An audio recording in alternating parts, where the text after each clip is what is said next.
Hey guys, it's me, Cute Fuzzy Weasel, and we all love scary stories. Sort of, maybe. It depends on the time of day and whether or not I feel like it. We all sort of love scary stories, and some of us, some outliers in the middle of the fucking desert, have a love of creepypastas. So much so that creepypasta channels are everywhere and have lots of subscribers. Hell, I even thought about making one, though it would be more for general narration, like some particularly well-written fan fictions. I'd probably use those. But having listened to a lot of these, I've noticed some patterns that I'm honestly just really fucking sick of. Little things, little tiny things about either the channels that read them or the creepypastas themselves that I just can't fucking stand. So here are 10 things I fucking hate about creepypastas and creepypasta narration channels. Creepypasta reading channels. Creepypasta channels. Creepypasta YouTube channels. Number 1, piano music.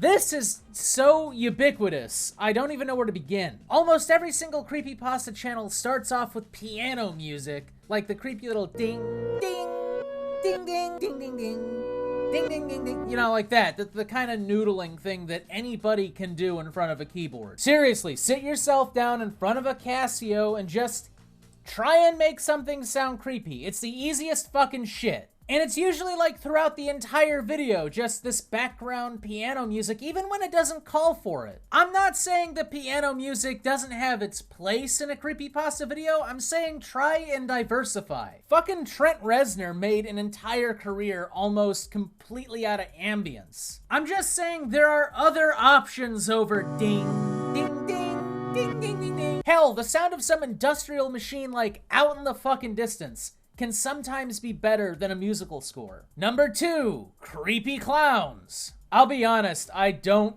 understand why people are afraid of clowns. I've never, like, even people in clown costumes that are intentionally, like, done up to be all bloody and shit, like, I don't get it. For me, the amount of stuff that you'd have to add to a clown suit to make it scary would be enough to negate the clown suit. I mean, at the point where it becomes frightening is the point where it stops being obviously a clown. I mean, I guess you could slap some clown makeup on top of a fucking death claw and then maybe, but I think it would still look pretty silly. But in a lot of these creepypastas, that's the thing. Like, the people are walking out at night and it's fucking dark and then all of a sudden there's a creepy clown! And they're like, oh my god, a creepy clown at night!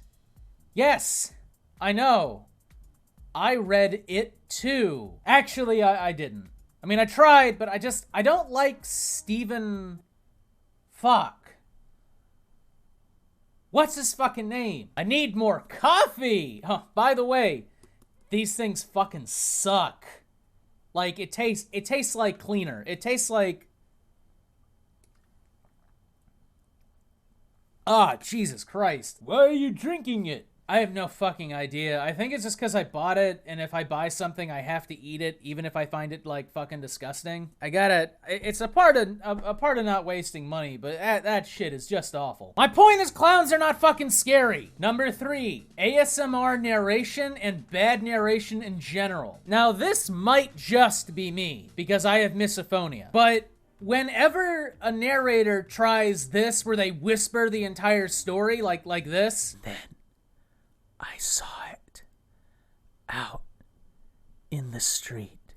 It was a horrible clown with red eyes, and I couldn't breathe. It fucking drives me crazy! Shut the fuck up! Or speak louder! It makes me want to tear their goddamn flesh off. It makes me want to fucking tie them down to a chair and put nails into their chest and pull their fucking organs out. Now again, that might just be me, given that it triggers the fucking fight response in my brain. That and the sound of people breathing and eating. Those sounds and people whispering or chewing or clicking, it makes me want to break their arms and put them on a stick. Seriously, the sound of someone chewing next to me is like the sound of nails on a chalkboard next to a screaming child. It's a personal struggle, actually, to deal with. But it doesn't even have to be whispering. Like, they could just be mispronouncing words. Like the word mispronouncing. I've actually heard it read misprouncing, or nuclear, or Chanel. You know, the internet has a program that will read you out the word you don't understand in the correct pronunciation. Or the people who have a speech pattern that just repeats itself. What mattered now was the blank, unfeeling stare, getting from the gray eyes of the rubber face that had slowly made its way into the cone of light at the far table. You know, or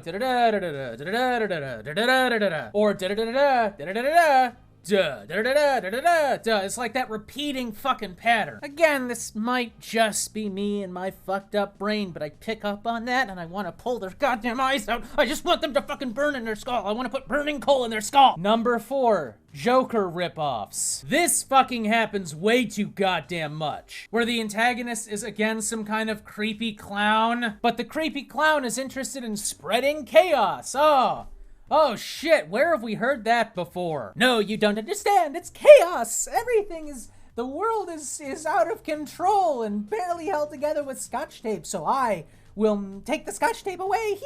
I spread fucking fear and anarchy, and I'm totally not a ripoff of a famous DC comic villain. And it's so obvious whenever they fucking do this. Like, the clown has a cackling laugh and shakes people's hands with poison and fucking blows people up, but he's driven by the poison of society and it all needs to be dragged down. But that's like topic number 6. I'll get to jerking philosophically in a second. Number 5, Victorian dress. Corsets and black lace and high heels and steampunk.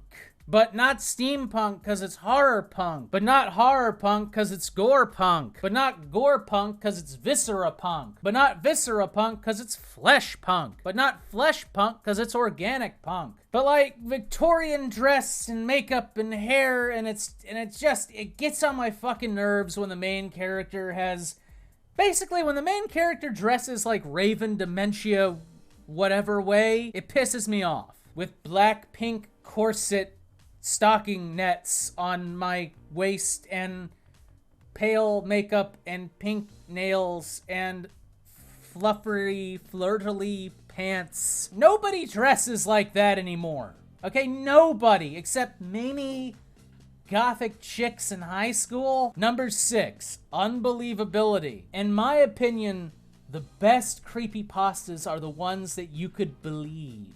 I mean, look, I know that unbelievability in an internet scary story is kind of like, you know, they go hand in hand. You know it's not real when you're reading it. Like, I approach every crappy creepypasta with like, okay, yes, I know this is a story someone wrote. It's a campfire story. So to be effective, you have to cross that barrier where like, okay, I know this is fake, but there's like a 1% or a 0.999% chance that maybe it's possible that it could have might happen. Happened. Stories where there are logical explanations for what happens, but there's that tinge of like, yeah, you know, I bet that's kind of believable. Those are the scary ones for me. Unless the story is absolute fantasy and it's like, I don't know, a creepypasta that takes place after the fucking apocalypse. Then all the cards are off the table. But I mean, a good one is one that you could kind of believe.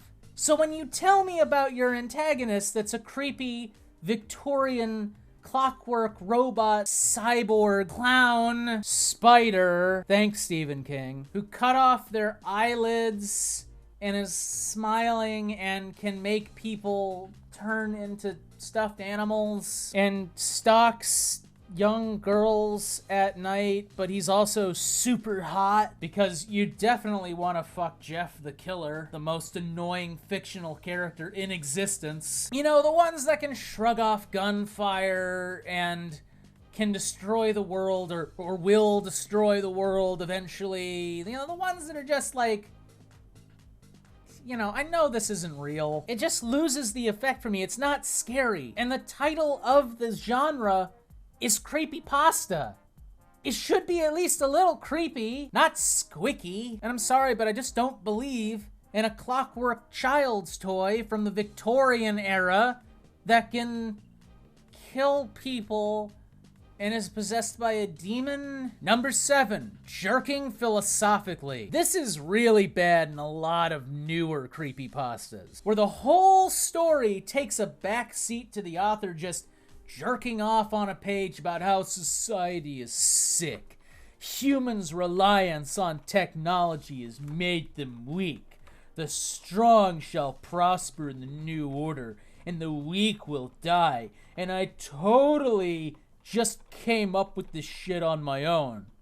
And I didn't steal it from any early 20th century or late 19th century, like, philosophical for dummies book. The ones where the story compares humans to a fucking virus, and they're like, oh, humans are the only animal that destroys the resources around it. And it's poisoning the air, and the creepy cyborg Victorian clown toy is the thing that's gonna cleanse the earth of the terrors of man because it's got a black lace corset on it and its hair is covering one side of its face so you can only see an eye, and that's representative of the one eye of destiny that, like, sees humanity for the scum that it really is. I know, right? You went on to Quora, and they liked a few of your answers, so now you think you're a philosopher. No, but you see, I watched a lecture by great courses, so I'm a philosopher, okay? And I know from, like, watching The Matrix that humanity is too sick to survive. And I'm gonna put this in my groundbreaking creepypasta about, I don't know, a ghost anime girl who drowned after playing a NES game in 1890 in England. And now she's got knives for fingers and has a killer teddy bear. And through this story, I'll show that society's twisted and broke, and that Ubermensch are a thing, because I read a Wikipedia article on Nietzsche, and that's all you need to understand Nietzsche. Number 8, long opening. Now, this doesn't have a whole lot to do with, like, what you have to do on YouTube now, where you have to start every video with, like, hey, before I begin, here's my sponsor, and, like, a 1-minute ad about them, and also, like, comment, subscribe, hit that notification bell, and don't forget to support me on Patreon. By the way, I've got a Patreon. Go in the description. There's all kinds of perks that I try desperately to find the time to get to. You know, I understand with the current adpocalypse that that's kind of the only option you got now. But the long openings in the stories themselves, where it takes 10 fucking minutes to get to the point, where they're just describing their house and their car and their breakfast and their friends, who, by the way, never come into the story. Again, they're just gone. You know, the totally unnecessary shit. Just cut that out. Just spend 5 minutes of reading time on your setup. Only include the relevant fucking details. Name me a red herring, and then get to the fucking story. I don't need to know about your love of buttons. Number 9, sex as written by a 15-year-old. I don't run into this a lot, but there are times in creepypastas, especially poorly written ones, where they have a sex scene, and at the sex scene it becomes really obvious the age of the author. She held him longingly and furtively played with his long, luscious hair. He was so buff and covered in oil, and she was stirring down there, and then he took off his pants. His thingy was so big, and it filled her with amazement and joy when he put it betwixt her legs. You can just say that, you know, they slept together. You don't have to go into detail.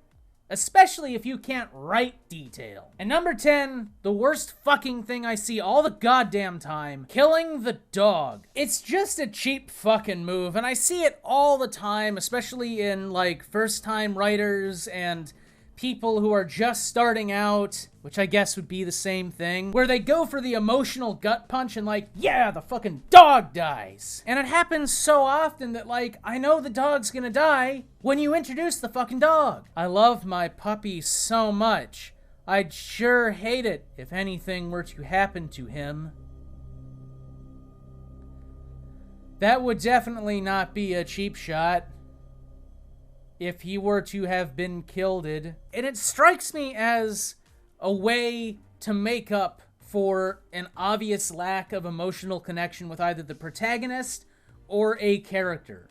To just like, well, everybody, or generally everybody likes dogs to some extent, so let's fucking kill the dog. That'll make the reader sad and will make them therefore have connection. Because it's sad when dog die, therefore, dead dog mean connection to character. No, it doesn't. Especially if you don't set up the character's connection with the dog. Beyond just saying they had a dog and they loved it. Or like, if they have to kill the dog themselves, like that always pisses me off too, especially when it's needless. It just comes out of the blue, like you got a character who, say, has spent a life inside of a cell and like they have a dog for some reason, and then their caretaker's like, I will train you. First thing you gotta do is gotta kill this here dog that you love. That was the whole point of us giving you a dog, so you could grow attached to it and then kill it. Because a mentally unstable teenager is the best assassin. It makes so much sense. I'm a great writer. Look, if you want to kill a dog in your story, that's fine, but give us a reason why you're killing the dog. Don't just say, and then the dog was killed. Put some justification in the narrative for it, beyond trying to give us an emotional gut punch, because otherwise, that's exactly what it looks like. Anyways, Cute Fuzzy Weasel, hope you liked that video. Time to shill. If you like my content, please go to my Patreon. I have a $1 a month category now. Also, be sure to subscribe and hit the bell icon. Remember, YouTube has decreed that if you don't hit the bell icon, then even though you're subscribed to me, you're just doing it out of charity and don't really give a shit. It doesn't make a whole lot of sense, but that is what they have decided. All praise our YouTube overlords. Also, apparently there's this new thing where if you hit the bell icon, you then have a sub-menu where you have to select what level of notification. Like, I don't get this. I just don't get this. And as always, have a good day. Fucking perspective. I'm reaching out to your head.